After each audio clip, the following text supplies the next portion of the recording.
Our next guest kind of feels like he should be here today. Is the host of the Ross Tucker Football Podcast, which I am a subscriber and an avid listener, and host of the new radio.com show Home and Home at 8 a.m. Monday through Friday. And he was at the Miami game last night. Ross, we got a text from Paulie last night. Be prepared to come in today and talk about the Dolphins' win. It was in the first quarter. Did you think at any point that Miami was going to win that game? Yeah, well, first of all, I love that you guys did the Golden Road stuff right before I came in. That's perfect timing because that beer is delicious. So I like that.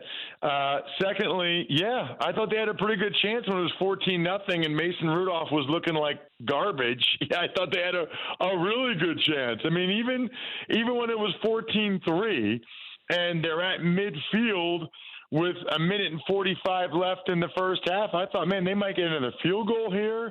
At worst, they're going to go into halftime 14-3, and then Fitzpatrick throws the ball, and it hit Nick O'Leary in a bad spot right between the 8 and the 3 on his chest, and that was Minkah Fitzpatrick interception number 1. And then the Dolphins with one of the all-time worst calls I've ever seen, sending 8 guys a full-out cover zero blitz on 3rd and 20 with 20 seconds left with the Steelers at the 45. When they scored the touchdown, I can just tell you, first of all, I was on the Steelers sideline, so I saw all the Steelers. You could just tell how much that changed their mood going into the locker room. Heard from Mike Tomlin. Then I walked down the hallway in the bowels of the stadium because I had hidden 3 grilled chicken caprese sandwiches for halftime. And as I'm walking down to get to my stash, I walk by the Dolphins players who are walking to the away team locker room, and it looked like the night of the Walking Dead. I mean, you could just tell. Like, I knew right then that the Steelers were going to win that game just by seeing the emotions and body language of both teams after that horrific end, at least from a Dolphins perspective, to the end of the first half. What's the vibe down there in Miami? Like, do you think the GM of the Dolphins deep down wants to win a game like that, or is the tank really on there? I think that their priority is trying to build the team for sustained success in 2020 and beyond. I don't know that he's up there in the skybox or wherever he is hoping or cheering that they lose. But think about this. Think about all the guys they've traded and all of the assets they've attained and the pain they're going through this year. Like, what if they beat the Bengals, or what if they had beaten the Redskins a couple weeks ago? What if they don't have the number 1 pick and they can't get the guy they want? I mean, it just seems like a pretty bad strategy if you execute it all the way such that you're able to select the quarterback that you want. And by the way, that could even be a bigger topic.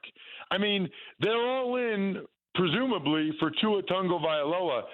The guy is 2 for 2 now in his 2 years as a starter in college football in terms of having ankle surgery.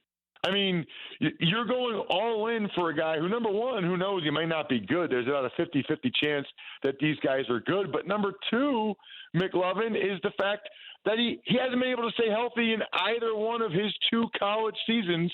And you're kind of putting a lot of eggs in the basket of a guy who's now had surgery on both ankles in his 2 years of college. He still has half the season to go this year. You know, during the telecast, Booger McFarland and Joe Tessitore floated that the Dolphins might take Chase Young, the Ohio State defensive end, and wait on a quarterback, maybe wait for Trevor Lawrence. Is that possible that they would do all this tanking and not take a QB?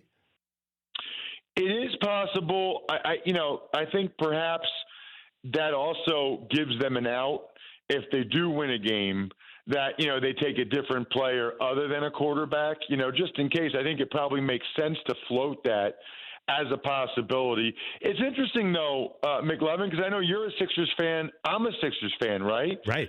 So the thing about the process is that not all the guys end up being good. Okafor stunk.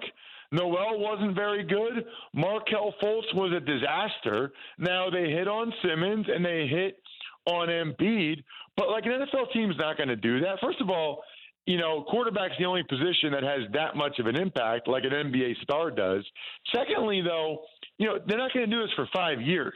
Like we're not going to have 5 years of the Dolphins going 0-16, 1-15, being like, well, Tua didn't work, so now this year they're going to go to Lawrence. I mean, it's a very different sport, very different situation, and I feel like the hit rate is even higher in the NBA than it is in the NFL, and even our Sixers were 50% at best with their high picks during the process? Yeah, but they're the only team in the East with a 3-0 record right now. All right, real quick, Ross, do you expect any big names to go before 4 o'clock today at the trade deadline? Yeah, I think Trent Williams is gone. As soon as a team says they're open to trading a guy, he's usually gone at that point. And the Browns are desperate enough that they probably do it. And I think Chris Harris from the Broncos ends up getting moved as well. I think they realize he's gone after the year. Might as well try to get something good for him now if you can. Those are probably the two most likely guys in my mind, although the Jets are dealing, so it sounds like Robbie Anderson's probably as good as gone as well. Okay, we get hitting a break, Ross, but should Paulie dress up? I know you dressed up this weekend as the guy from Moana. It was awesome. Does Paulie wear a costume on Thursday?